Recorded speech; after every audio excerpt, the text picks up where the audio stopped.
Imaginen esto, una vida tranquila en una de las zonas más exclusivas de Puerto Vallarta, lejos del ruido de la política y de los fantasmas del pasado. Para Jorge Juan Torres López, esa era la realidad. Hasta que una mañana de febrero de 2019, esa burbuja de lujo se reventó. No fue la justicia de su propio país la que llamó a su puerta, sino el eco de una ley que venía del otro lado de la frontera. La historia de Jorge Torres no es la de un líder carismático que buscó el poder por sí mismo.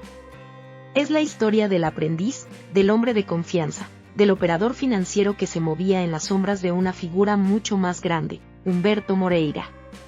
Su carrera no fue un ascenso político, fue una colocación estratégica. Cuando Moreira era alcalde de Saltillo, Torres López era su tesorero y su contralor, el guardián de las llaves del dinero. Y cuando Moreira llegó a ser gobernador de Coahuila, su primer movimiento fue nombrar a Torres López como secretario de Finanzas. No era una coincidencia, era la continuación de una sociedad. Se estaba preparando el escenario para uno de los fraudes más devastadores en la historia reciente de México. Bajo su supervisión financiera, la deuda de Coahuila explotó. Pasó de unos manejables 300 millones de pesos a una cifra que cuesta incluso pronunciar, más de 35,000 millones de pesos. Un aumento de casi el 11,000%. Pero esto no fue mala administración. Fue un plan deliberado. El método era, en su simpleza, descarado. Para pedir préstamos multimillonarios a los bancos, se necesita la aprobación del Congreso local, formalizada en un documento llamado decreto. ¿Qué hicieron? Falsificaron los decretos. Un documento que debía autorizar el nombramiento de un funcionario menor, de repente, servía para justificar un crédito de 1,000 millones de pesos. Y así, una y otra vez. Esta operación no era obra de un solo hombre. Era una red.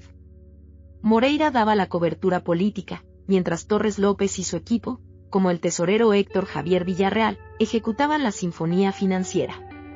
Pero el fraude era aún más profundo.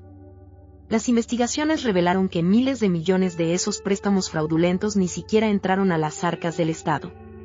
Simplemente se desviaron, se esfumaron. Mientras el escándalo de la megadeuda acaparaba los titulares, sirvió como la cortina de humo perfecta para otro tipo de crimen más directo: el cobro de sobornos a contratistas a cambio de obras públicas. Y aquí es donde la historia se parte en dos.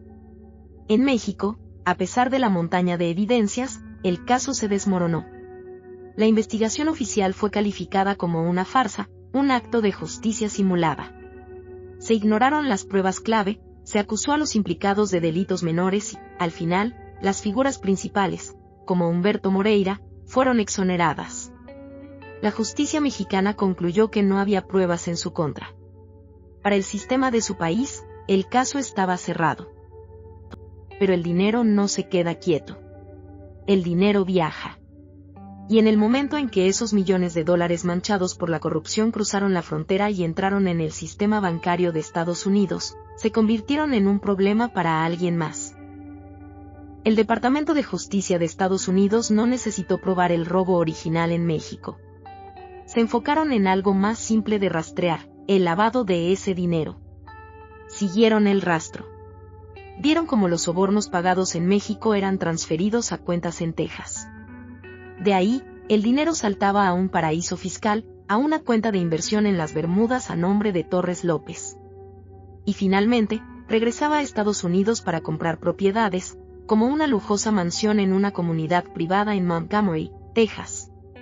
El ciclo de lavado estaba completo.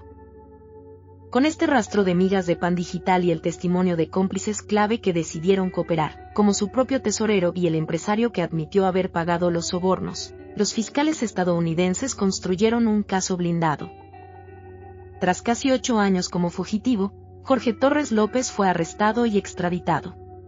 Y en un tribunal de Texas, frente a la evidencia irrefutable, no hubo un juicio largo. Hubo una rendición estratégica. Se declaró culpable de conspiración para cometer lavado de dinero. Su condena fue de 3 años en una prisión federal. Pero quizás el castigo más simbólico fue el decomiso de sus bienes. Esa mansión en Texas, comprada con el dinero robado al pueblo de Coahuila, le fue arrebatada. La justicia, aunque lejana y en otro idioma, le puso un precio tangible a su crimen. La historia de Jorge Torres López nos deja con una pregunta incómoda y profunda. ¿Por qué la justicia para un crimen mexicano tuvo que venir de un tribunal estadounidense? Este caso es el retrato de una justicia asimétrica, donde la impunidad reina en casa, pero la rendición de cuentas espera al otro lado de la frontera. Nos muestra que en nuestro mundo interconectado, el dinero sucio siempre deja un rastro. Pero también nos obliga a reflexionar sobre las víctimas silenciosas de esta historia, los ciudadanos de Coahuila. La gente que sigue pagando una deuda que nunca autorizó, por servicios que nunca recibió y obras que nunca se construyeron. La caída de un político corrupto es una historia de justicia, sí.